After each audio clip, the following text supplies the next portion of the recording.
오늘 이 새벽에 우리에게 주신 하나님의 말씀은 마가복음 14장 53절에서부터 72절까지의 말씀, 우리 다 같이 한 목소리로 합독하시겠습니다. 시작. 그들이 예수를 끌고 대제사장에게로 가니 대제사장들과 장로들과 서기관들이 다 모이더라. 베드로가 예수를 멀찍이 따라 대제사장의 집들 안까지 들어가서 아랫사람들과 함께 앉아 불을 쬐더라. 대제사장들과 온 공회가 예수를 죽이려고 그를 칠 증거를 찾되 얻지 못하니 이는 예수를 쳐서 거짓 증거하는 자가 많으나 그 증언이 서로 일치하지 못함이니라. 어떤 사람들이 일어나 예수를 쳐서 거짓 증언하여 이르되 우리가 그의 말을 들으니 손으로 지은 이 성전을 내가 헐고 손으로 짓지 아니한 다른 성전을 사흘 동안에 지으리라 하더라 하되 그 증언도 서로 일치하지 않더라. 대제사장이 가운데 일어서서 예수에게 물어 이르되 너는 아무 대답도 없느냐? 이 사람들이 너를 치는 증거가 어떠하냐 하되 침묵하고 아무 대답도 아니하시거늘 대제사장이 다시 물어 이르되 내가 찬송받을 이 아들 그리스도냐? 예수께서 이르시되 내가 그니라. 인자가 권능자의 우편에 앉은 것과 하늘 구름을 타고 오는 것을 너희가 보리라 하시니 대제사장이 자기 옷을 찢으며 이르되 우리가 어찌 더 증인을 요구하리요? 그 신성 모독하는 말을 너희가 들었도다. 너희는 어떻게 생각하느냐 하니 그들이 다 예수를 사형에 해당한 자로 정죄하고 어떤 사람은 그에게 침을 뱉으며 그의 얼굴을 가리고 주먹으로 치며 이르되 선지자 노릇을 하라 하고 하인들은 손바닥으로 치더라. 베드로는 아랫뜰에 있더니 대제사장의 요정 하나가 와서 베드로가 붙잡고 있는 것을 보고 주목하여 이르되 너도 나사렛 예수와 함께 있었도다 하거늘 베드로가 부인하여 이르되 나는 내가 말하는 것이 무엇인지 알지도 못하고 깨닫지도 못하겠노라 하며 앞뜰로 나갈새 여종이 그를 보고 곁에 서 있는 자들에게 다시 이르되 이 사람은 그 도당이라 하되 또 부인하더라. 조금 후에 곁에 서 있는 사람들이 다시 베드로에게 말하되 너도 갈릴리 사람이니 참으로 그 도당이니라.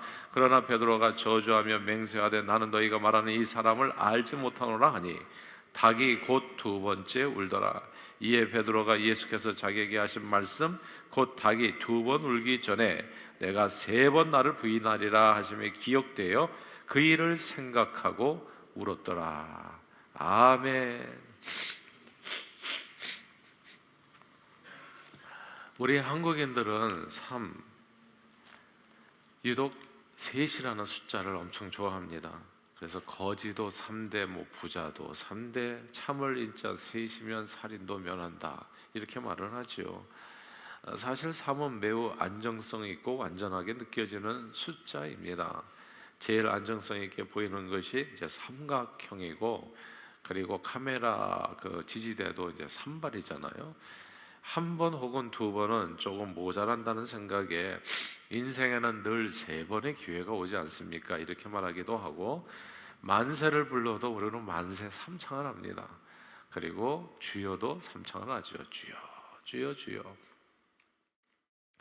법원에서 판결을 내릴 때에도 방망이를 꽝꽝꽝 세 번 두들기고 국회나 지방의회에서도 의결할 때 의사봉을 세 번 두드립니다. 또 생각해보니까 성경도 3이 참 많아요. 예수님이 3번 시험 받으셨고 3일 만에 부활하셨고 이 3자들이 많잖아요. 한국인들만 3을 좋아하는 건 아닌 것 같아요. 그래서 무슨 일을 결정할 때에도 삼고초려한다고 하죠. 가위바위보를 해도 한 번만 해가지고 승자와 패자를 가르는 것은 승자도 완전히 이긴 것 같지 아니하고 패자도 그 승부에 승복하기 어려워서 가위바위보도 3번을 해서 승패를 결정합니다. 스포츠에서도 이제 3판 양승제가 있는 거죠. 그래서 이렇게 꼭 이제 2번 이상은 해야지 그래야 이제 이 승부를 할 수 있다. 이렇게 3은 완전한 수가 되고 또 완결을 의미한다고 볼 수 있습니다. 그래서 한두 번은 용서해도 내가 3번은 용서를 안 한다 이런 말 있잖아요. 이게 당신이 나한테 이렇게 잘못하는 게 한두 번이 아니야 이렇게. 그래서 한 번, 두 번은 우리가 이해할 수 있고 넘어갈 수 있는데 3번은 힘든 거예요. 그래서 미국에도 강력 범죄를 억제하기 위해서 과거 2번의 중범죄를 저지른 자가 3번째 범죄하면 가석방 없는 종신형을 의무적으로 선고할 수 있는 삼진 아웃제가 있잖아요, 미국에. 그래서 삼진 아웃. 그래서 3번 이상. 음주운전도 뭐 삼진 아웃 뭐 이렇게 돼가지고 3번 이상 하면 그냥 이건 끝이다. 뭐 한두 번이 아니라 3번 같은 행위가 반복되면 이건 정말 you mean it. 그건 더 이상 구제불능인 완전한 범죄자가 된다라는 그런 의미겠지요. 그런데 그 3번 같은 행위를 반복한 사람이 오늘 본문에 나옵니다. 그가 베드로예요. 이 베드로는 겟세마네 동산에서 예수님 붙잡혀 가실 때 예수님 옆에서 예수님을 지키겠다고 막 칼을 뽑아서 휘둘렀던 그런 사람입니다. 그리고 예수님이 잡혀가실 때 다른 모든 제자들은 모두 다 도망쳤지만 베드로는 끝까지 예수님과 함께 있고 예수님의 뒤를 따릅니다. 그렇게 대제사장의 뜰 안까지 끌려간 예수님의 뒤를 따라서 그 집들 안까지도 들어간 사람이 베드로죠. 베드로가 유일하게 거기까지 쫓아갔던 사람이에요. 근데 예수님이 신문받는 장면을 그래서 뒤에서 이렇게 지켜보고 있는데 뜻밖의 대제사장의 여종 하나가 베드로를 알아봅니다. 이런 일이 있으리라고는 꿈에도 생각을 못했는데 그 안에 들어가니까 자기를 알아보는 사람이 있었던 거예요. 사실 그렇잖아요. 이렇게 앞에 서 있는 사람들은 그러니까 뭐 대통령이 뭐 백성들을 다 알 수 있겠습니까? 네, 모든 5천만 국민들은 대통령은 알죠. 그러니까 나를 모르리라 생각하면 안 되죠. 여기도 뭐 저도 팔팍에 나가서 이제 이렇게 식사도 하고 그러는데 가만 보면 저는 모르리라 생각하는데 상대는 저를 알 수가 있어요. 그렇죠? 이제 이런 내용들이 있는 거예요. 그러니까 베드로는 아무도 자기를 몰라보리라 생각했는데 뜻밖에도 한 여종이 자기를 알아보고 툭하니 말을 던지는 겁니다. 너도 나사렛 예수와 함께 있었도다. 베드로는 누가 자기를 알아보리라고는 꿈에도 생각지 못하다가 갑자기 자기를 알아보는 사람이 있다는 사실에 크게 당황을 했습니다. 자기도 모르게 이제 방어 기제가 작동하는 거죠. 그러니까 사람은 다 목숨이 귀한 줄 알잖아요. 그래서 황급하게 부인을 합니다. 나는 내가 말하는 것이 무엇인지도 모르고 깨닫지도 못하겠다. 예수와 함께한 사실을 애매모호한 말로 이제 부인을 한 겁니다. 약간 애매모호. 모른다, 그 사람 상관없다, 뭐 이런 게 아니라 나는 네가 말하는 말이 무슨 말인지 잘 모르겠다 하면서 자리를 피해요. 그래서 앞뒤로 나갔는데 여종이 그렇게 했으면 이제 이게 아닌갑다 하고 이제 포기하면 되는데 이 여종이 포기하지는 않는 겁니다. 그냥 곁에 있는 사람들에게도 아예 그냥 옆에 있는 사람들이 다 얘기하는 거예요. 이 사람이 그 사람 맞다. 그러니까 갑자기 여종하고 1대1로 얘기했던 게 여종이 다른 사람한테 또 이렇게 고발하는 바람에 여러 사람이 이제 베드로를 이제 주목하게 된 거죠.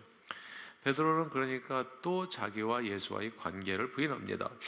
그러면 이제 다른 사람들도 그래서 아닌가 보다 이렇게 이제 잠잠하고 베드로의 말을 믿어주면 좋겠는데 조금 후에 아예 곁에 있었던 사람들까지 모두 다 나서가지고 다시 베드로에게 말합니다. 너도 갈릴리 사람이니 참으로 예수님과 함께 같은 도당임에 틀림없다.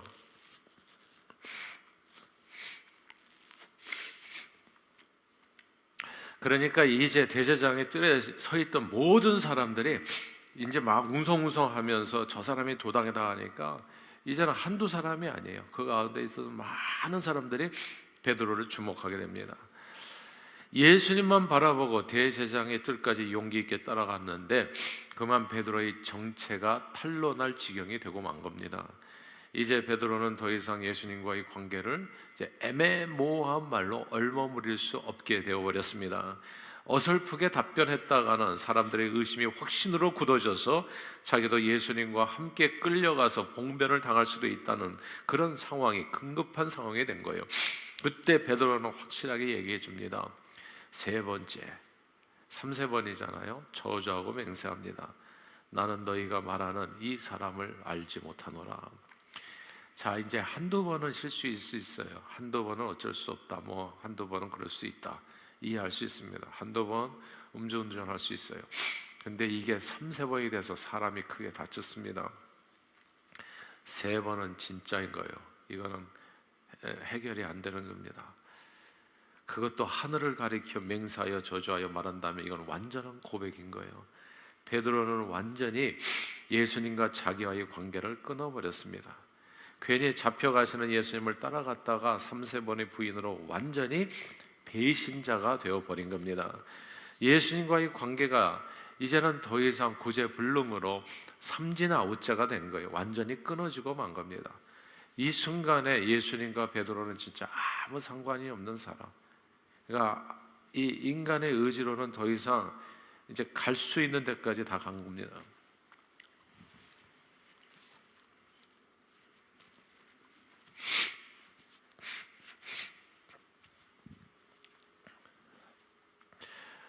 오늘 본문이 이르기 전까지 베드로는 늘 다른 사람들은 다 예수님을 버려도 자기는 언제나 주님을 목숨을 걸고 끝까지 따르겠다고 호언장담했던 사람이었습니다. 다른 제자들도 베드로처럼 다 그렇게 끝까지 함께하겠다고 이야기했었지요. 그러나 예수님께서는 제자들이 모두 주님을 버리고 떠날 것이며 베드로는 닭이 2번 울기 전에 네가 나를 1번도 아니고 2번도 아니고 3번씩이나 완전히 나를 부인할 것을 말씀해 주셨었습니다. 그러나 실제로 예수님이 대제사장들이 물리들에게 끌려가게 되자 그런 일을 당하니까 제자들이 다 도망을 쳐버렸잖아요. 목자를 치니 양들이 흩어지는 것처럼 허무하게 흩어져서 도망쳐버리고 그나마 끝까지 함께 하였던 베드로마저 저주하고 맹세하여 예수님과의 관계를 부인했습니다. 그런데 여기에서 우리가 계속 생각해 봐야 될 것이 이런 모든 일이 이미 예언된 사건이었다는 거죠.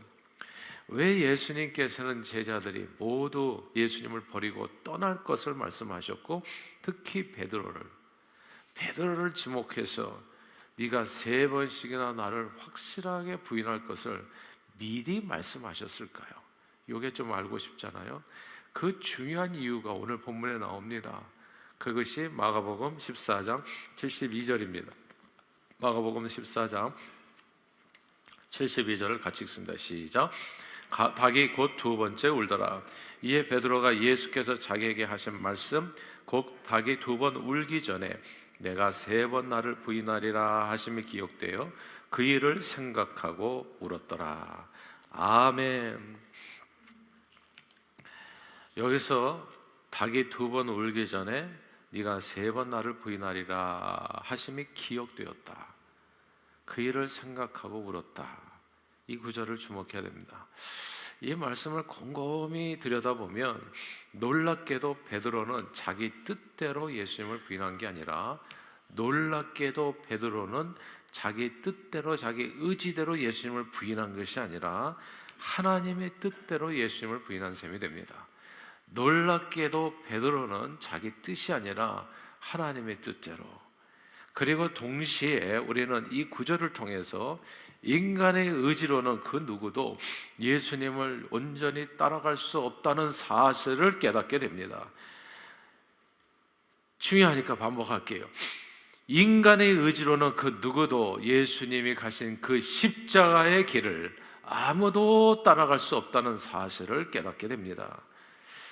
한 부자 청년이 예수님을 쫓으려 했을 때 예수님은 그가 자기 재산을 다 팔아 가난한 자들에게 주고 너는 나를 따르라고 도전하셨습니다. 그 부자 청년이 재물이 많았지요. 그래서 예수님을 떠날 때 예수님을 떠나게 됩니다. 그러니까 그 말에 순종하지 못하고 예수님을 떠나게 돼요. 그때 예수님께서는 부자가 하늘나라에 들어가는 것이 약대가 마치 바늘귀로 통과하는 것보다 더 어렵다 이렇게 교훈을 주셨습니다. 이 예수님의 말씀에 제자들이 다 너무너무 깜짝 놀랐어요. 그러면 과연 누가 구원을 받을 수 있는지 이제 이렇게 질문을 하게 됩니다. 깜짝 놀란 거죠. 아예 약대가 바늘귀면은 다들 생각이 있잖아요. 이 세상에서 모든 것을 팔아서 어떻게 주님을 따르냔 말이죠. 이 얘기를 오늘날 저와 여러분이 듣는다고 하더라도 이건 결국 쉬운 도전은 아닐 거예요. 그때 주님께서 하신 말씀을 우리는 꼭 주목해야 됩니다. 주님은 제자들을 보시면서 이렇게 말씀하셨어요. 사람으로는 할 수 없는데 하나님으로는 할 수 있다고요. 사람으로는 할 수 없는데 하나님으로는 할 수 있다. 우리는 이 예수님의 말씀을 통해서 중요한 사실 한 가지를 또 깨닫게 되는데 그것은 모든 주의 일, 주님의 뒤를 따르고 천국 가는 모든 일은 인간의 의지로 되어질 수 있는 일이 아니라 하나님의 은혜로 되어진다는 것, 하나님이 하시는 일이라는 겁니다. 인간의 의지로는 주님을 따를 수가 없어요. 의지가 아주 강한 사람이 주님을 따를 수 있는 길은 딱 제사장의 뜰 안까지입니다. 거기까지예요. 그 이후로부터는 주님을 따를 수가 없어요. 그 이상으로 예수님께서 걸어가신 십자가의 길은 그 누구도 따를 수가 없습니다. 그러나 사람으로는 할 수 없는 그 길을 하나님이 하시면 그 이상의 일도 가능하게 되어집니다. 예수님을 3번씩이나 저주하고 맹세하여 부인했던 영고로 베드로는 나중에 예수님이 부활하신 후에도 예수님의 얼굴을 뵐 면목이 사라졌습니다. 그래서 다른 6 제자들과 부활한 후의 일이에요. 다른 6 제자들과 함께 갈릴리 바닷가로 고기를 잡으러 가죠. 그때 부활하신 예수님이 다시 베드로를 찾아갑니다. 그리고 이번엔 그에게 3번 부인했던 그에게 3번 질문을 해요. 야, 이게 또 숫자가 또 3이 또 나오는 거예요. 3번 완전히 끊어진 관계를 3번 질문을 통해 가지고 완전히 회복시켜 주십니다. 그 회복시켰던 질문이 뭔 줄 아세요? 요한의 아들 시몬아, 내가 나를 이 모든 사람들보다 더 사랑하느냐? 그러니까 이 요한의 아들 시몬이요, 대답하게 베드로가 이전에는 언제나 자기가 먼저 손들고 얘기했거든요. 내가 정말 주님 사랑하는 거, 정말 진짜 주님 사랑합니다. 이 모든 사람들보다 나는 주님을 사랑합니다. 이렇게 최고로 자기가 하나님을 사랑한다고 늘 호언장담했던 베드로가 이제는 그렇게 답할 수 없게 됐어요. 그래서 답이 약간 좀 애매모호하죠. 주여, 내가 주를 사랑하는 줄을 주님이 아십니다. 이렇게 이야기해요. 이게 무슨 얘기냐면 내가 아무리 주님을 사랑하고 주님을 따라가려고 해도요, 제 인간의 의지와 능력은 주님 아시지 않아요. 내가 주님 3번씩이나 부인한 거, 주님을 아무리 사랑한다고 해도 주님을 따르는 것은 불가능합니다. 사실 그런 경우 되게 많지 않아요? 우리가 다 전도와 선교해야 된다는 거 알잖아요. 주님 사랑하는데도 불구하고 전도와 선교하는 사람이 다는 아니에요. 주님 사랑한다는 거, 주님 사랑하잖아요, 대부분이. 그러니까 교회 오는 거 아니겠어요? 근데 주일 성수하고 뭐 성경 보고 기도하고, 그리고 주님께서 부르심에 따라서 진짜 그렇게 충성스럽게 따라가는 사람이 얼마나 되냐고요. 그러니까 사랑하는 마음은 있는데, 주님이 내가 주님 사랑하는 거 아시잖아요, 알잖아요. 근데 저는 사실은 따를 힘은 없습니다. 진짜 기도가 1시간도 힘든 게 기도잖아요.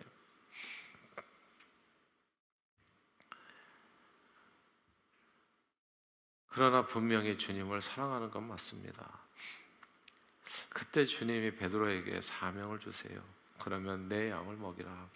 그리고 베드로에게 또 이어지는 말씀이 되게 중요한 말씀인데요. 네가 젊었을 때는 띠띠고 네 원하는 대로 마음껏 살았지만은 이제부터는 성령이 너를 띠띠고 네가 원치 않는 곳에 갈 수 있다. 이렇게 말씀하셨어요. 인간이 원하는 것은 간단해요. 서면 앉고 싶고, 앉으면 눕고 싶고, 누우면 자고 싶어요. 그래서 사람은 가만두면 강물이 흘러 어디로 가요? 바다로 갑니다. 그래서 사람은 그냥 흘러서 바다로 가요. 다 느슨해집니다. 다. 그리고 하나님을 점점 떠나게 됩니다. 신앙생활에서 멀어집니다.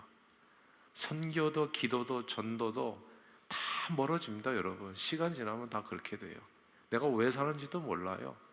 그냥 진짜 서면 앉고 싶고, 앉으면 눕고 싶고, 누우면 자고 싶은 게 인간이에요. 내내 그래요. 그러니까 어떻게 하나님을 따라갈 수 있겠어요? 인간의 힘으로는 불가능한 거예요. 근데 그렇게 인간은 완전히 망가지는 거거든요. 그래서 이 땅에 살아야 되는데 결국 보다시 육체에 붙들고 말이지, 육체의 쾌락과 기쁨을 위해서 좋은 거 먹고 좋은 집에 살고, 좋은 차 타고 좋은 거 구경하면서 살아가는 거, 그냥 그거예요. 그냥 인생이 흘러간다고요. 그게 그냥 그 방향이에요. 삶의 방향, 육신의 방향. 그렇게 살다가 죽는 거예요. 근데 이거를 아무도 못 돌려요.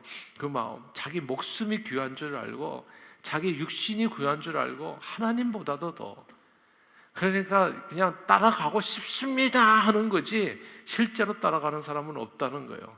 네가 아무리 나를 따라오려고 해도 네 육신이 너를 속일 거다. 죄의 법 아래로 너를 가둬가지고 결국은 너는 나를 떠나게 될 수밖에 없다.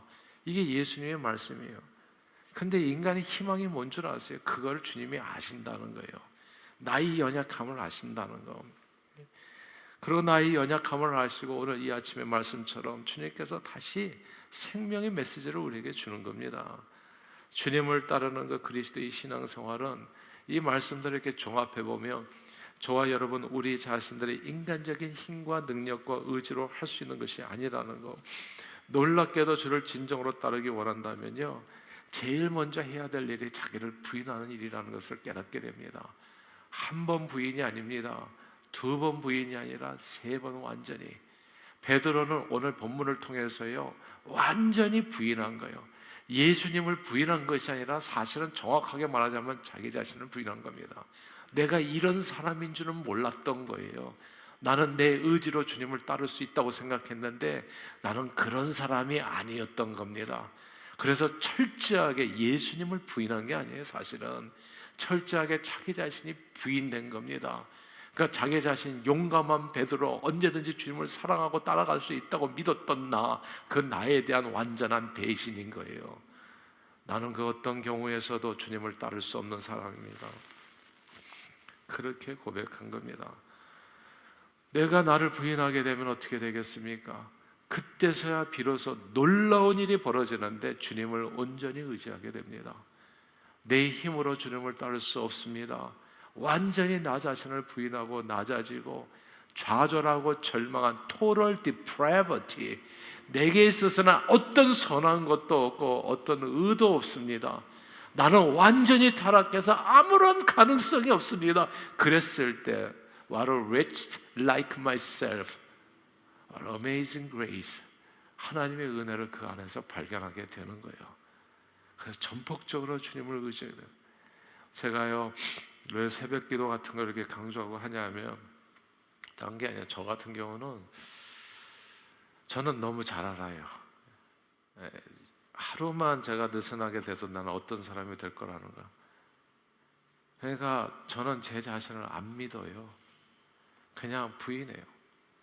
우리 임직 훈련할 때도 그렇지만 저는 언제든지 제가 도둑질을 할 수 있다는 걸 알고, 그리고 언제든지 거짓말 잘하고 언제든지 악한 일을 할 수 있는 사람이라는 걸 너무너무 잘 알아요. 언제든지 예수님 부인하고 언제든지 기도, 전도 이런 거 상관없이 살아갈 사람이라는 걸 너무너무 잘 알아요. 저는 제 자신을 부인해요. 내 안에 아무런 선한 것이 없다는 거예요. 그렇게 부인하다 보니까 내가 할 수 있는 게 전폭적으로 주님을 의지하는 거더라고요. 하루도 주님 없이 깨어서는 나는 희망이 없는 사람이라는 거. 베드로가 그것을 알게 된 거예요. 자기 의지로는 주님을 따라갈 수 없다는 거. 나는 언제든지 예수님을 1번이 아니라 2번이 아니라 3번 철저하게 부인할 수 있는 그런 악인이라는 것을 깨닫게 된 겁니다. 사람들이 왜 변화되지 않은 줄 아세요? 자기를 어설프게 선하다고 생각하기 때문에 그래요. 나 그렇게 나쁜 사람 아니지. 자기를 믿기 때문이에요. 내가 그래도 주님을 따라갈 수 있다, 그렇게 오해하기 때문입니다. 그러나 베드로처럼 철저하게 자기를 부인하게 될 때야 비로소 우리는 철저하게 주님 앞에 붙들리게 돼요. 그리고 주님 앞에 무릎 꿇게 됩니다. 왜 사람들이 기도하지 않는 줄 아세요?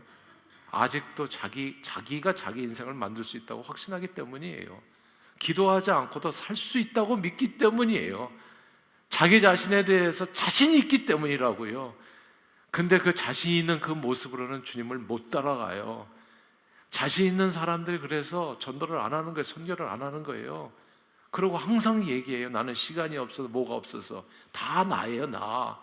근데 시간이 없어서 못 따르는 게 아니에요. 그대가 죄인이기 때문에 못 따르는 거예요. 그리고 절대로 그대의 힘으로는 못 따라가요. 언제 주님 앞에 삶을 드릴 수 있냐 하면 자기를 철저히 부인할 때입니다. 3번 부인할 때, 완전히 부인할 때, 저주하고 맹세해서 하나님 앞에서 주여 손들고 나는 절대 불건한 존재입니다. 나는 절대적인 죄인입니다. 하나님, 나를 불쌍히 여겨주십시오. 나는 하루도 주님 없이는 못 삽니다. 나는 언제나 주님이 나를 떠나는 순간에 나는 그 순간부터 바로 악인입니다. 나는 살아 숨쉬는 모든 시간들이 나는 죄 지으면서 살 거예요. 이렇게 자기 자신을 완전히 3-4번 부인할 때 그때 그 안에서 주님이 살아나는 겁니다. 오늘 찬양 같이 하잖아요. 그가 오신 이유에 대해서. 그 찬양 가사에 이런 내용이 있어요. 완전히 죽어야 다시 사는 것이 비밀이라고요. 내가 나에 대해서 죽어야 됩니다. 그때야 주님이 나를 붙들고 부활 영광의 자리로 끌어갈 수 있어요. 그러므로 이 고난 주간에 자기 자신에 대한 3번 부인으로 옛사람에 대해서 나는 할 수 없습니다 라는 고백으로 완전히 죽는 저와 여러분들이 다 되시기를 바랍니다. 나에 대해서 완전히 죽고, 내가 젊었을 때는 띠띠고 원하는 대로 다니잖아요. 안 죽은 사람들의 특징이 뭔지 아세요? 자기가 원하는 대로 살아요. 자기 소견대로 산다고요. 그리고 할 수 있을 만큼 주의를 해요. 그냥 이게 일주일에 한 번 정도 기도 좀 해볼까? 뭐 이런 정도예요. 나머지는 자기 힘으로 살아요. 여전히 자기 일을 의지하고 살아가는 거예요. 근데 그 옛사람에 대해서 죽어야 됩니다. 옛사람에 대해서 죽어야지 네가 한시도 깨어있지 못하느냐, 이 말이 무슨 뜻인지를 알아요. 어떻게 한시도 안 깨어서 기도할 수 있겠습니까? 자기가 죽고 나면은 더 이상 희망은 없어. 인생에 오직 예수밖에는. 그 마음으로 주님을 붙드는 것이 신앙생활인 겁니다. 자기 자신의 옛사람에 대해서 완전히 절망적으로 죽는 저와 여러분들이 되는 그런 고난주간이 되기를 소원하고, 오히려 이 고난주간을 통해서 온전히 예수님만을, 나에 대해서는 100% 죽고 예수님만을 100%를 의지하여 예수님과 함께 다시 살아 오직 주님의 은혜로 우리 각 사람에게 주어진 고귀한 십자가 사명을 기쁨으로 감당하는 저와 여러분들이 다 되시기를 주의 이름으로 축원합니다. 기도하겠습니다. 하나님 아버지, 인간의 생각과 의지와 능력으로는 도저히 따라갈 수 없는 길이 십자가 사명을 감당하는 길임과 동시에 오직 영광이 이르는 십자가의 길은 하나님의 은혜로만 가능함을 깨닫게 해주심을 감사합니다. 늘 자신을 철저히 부인하고 예수 그리스도의 보혈의 공로만을 의지하여 오직 주님의 은혜로 우리 각 사람에게 주신 십자가 사명을 기쁨으로 감당하는 저희 모두가 되도록 오늘도 성령 충만으로 우리 발걸음을 생명의 길로 인도해 주시옵소서. 우리 자신과 우리 자녀들, 그리고 주님의 몸된 교회 모든 성도님들이 예수와 함께 죽고 예수와 함께 사는 그런 부활 승리의 길에 이르는 저희 모두가 되도록 축복해 주옵소서. 예수 그리스도 이름으로 간절히 기도하옵나이다. 아멘.